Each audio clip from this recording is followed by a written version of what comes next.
If you purchased a corporate life insurance policy, there is a structural change buried in the contract that reduces the tax-free payout your business receives. Welcome to the 10th and final episode of our series deconstructing the most critical misconceptions in Canadian tax and life insurance. There is an assumption among business owners and even general accountants that a corporate policy issued today generates the exact same capital dividend account capacity as a policy purchased a decade ago. That assumption is incorrect. Policies issued after 2016 generate smaller tax-free payouts for business owners during their early to mid-years. Relying on outdated heuristics leaves estates exposed, forcing families to absorb unexpected taxable dividends when extracting corporate capital. The dividing line is January 1, 2017. On that date, the federal government updated the Canadian exempt test. This created two distinct eras of insurance. The first is the G2 era. These are legacy policies issued before 2017, operating under an older set of actuarial assumptions.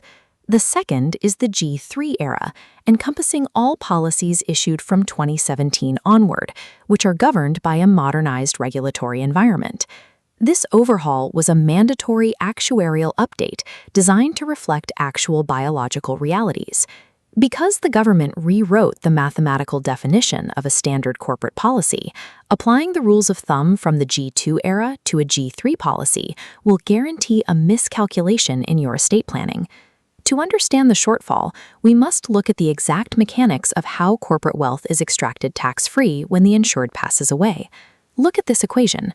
The Capital Dividend Account credit, or CDA, equals the death benefit minus the policy's adjusted cost basis. The death benefit is fixed. Therefore, the adjusted cost basis is the sole variable determining your tax-free capacity. It's a direct inverse relationship. To maximize the CDA credit, the adjusted cost basis must be driven as close to zero as possible. Any portion of the death benefit that exceeds the CDA limit is trapped inside the corporation. If you pay it out to the estate, it is treated as a taxable dividend. Reducing the adjusted cost basis over the lifespan of the policy is the mathematical objective for maximizing a tax-free estate transfer. How exactly does an adjusted cost basis drop to zero over time? This second formula explains the mechanism. The adjusted cost basis equals the cumulative premiums paid minus the net cost of pure insurance, or NCPI. This NCPI is the actuarial mortality cost prescribed by the government. It represents the statistical risk of the insured dying in that specific calendar year. As the insured ages, their biological mortality risk rises, driving the NCPI higher. This rising NCPI acts as an increasing annual deduction, eroding the adjusted cost basis. A constantly escalating mortality risk is the necessary fuel required to zero out the ACB and produce the maximum capital dividend account credit. This brings us back to the 2017 transition from G2 to G3 policies and how it directly changed this NCPI formula. The government updated their prescribed mortality models from the 1969 to 1975 tables to the newer 1986 to 1992 tables. This update was forced by demographic reality. Advancements in modern medicine and lifestyle mean that Canadians are living longer.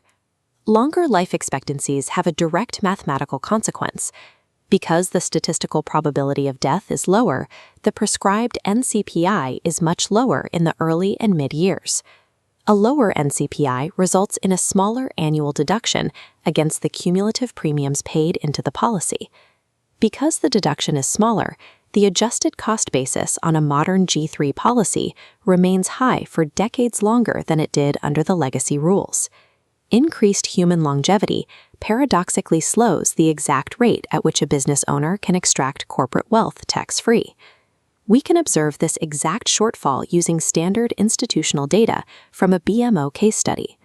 Let's look at this chart modeling a 50-year-old male purchasing a $500,000 policy. We advance the timeline to year 23. Under the old G2 rules, the high historical NCPI has ground the adjusted cost basis down to zero. As a result, the entire $500,000 death benefit qualifies for the tax-free capital dividend account. Under modern G3 rules at year 23, the lower mortality deduction means the ACB is stuck at $72,650. This creates a $72,000 gap, a 15% loss in tax-free capacity. That 15% reduction is corporate capital that has been stripped of its intended tax-sheltered status, sitting exactly where the estate planners did not expect it. The G3 rules changed the mechanical behavior of corporate insurance. Having a persistently high adjusted cost basis is advantageous for a different approach, accessing cash while you are still alive. Look at this flowchart. When you execute a partial surrender or a direct policy loan, that extraction is shielded by the ACB block. The ACB represents the tax-paid portion of the asset. A higher ACB results in a lower taxable policy gain when you pull liquidity out of the contract during your lifetime. The G3 rules force modern tax planners to make a calculation. You must choose to optimize either for living liquidity or for death benefit tax efficiency. Professionals must stop relying on legacy heuristics when calculating the value of modern policies. If you hold a corporate policy, you need to verify its G3 status and demand an accurate projection of its specific adjusted cost basis curve. Calculating the true capital dividend account capacity today prevents tax surprises for the next generation tomorrow. Thank you for joining us on this journey through our comprehensive 10-part series, Deconstructing Life Insurance. Let us know your thoughts on the G3 changes in the comments below, and please remember to like, share, and subscribe to the Vasachi channel. These technical mechanics ensure that estate strategies are grounded in the actual math of the Income Tax Act. We invite you to review the full series on the channel to ensure your estate planning remains based on current regulations.